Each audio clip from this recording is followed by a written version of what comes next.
Here's how to turn off closed captioning on YouTube.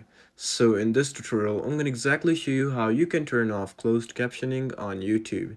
So make sure you watch this video till the end to exactly know what to do.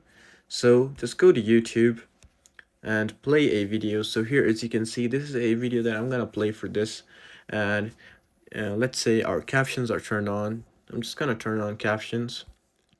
And I'm just gonna do English auto generated. So if I play the video, here as you can see it says the subtitles or captions. So how do I turn this off?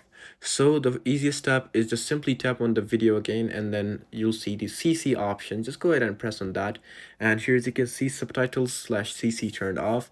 But if you want to turn it off like the other way, just go to your settings and then captions again, and you'll see turn off captions. Just go ahead and press on turn off captions, and here you are. You've successfully turned off closed captioning. And yeah, this is pretty much it on how you can turn off closed captioning on YouTube. So I hope this video actually helped you out. Please do leave a like, drop a comment, and subscribe to this channel. I'll see you in the next one. Goodbye.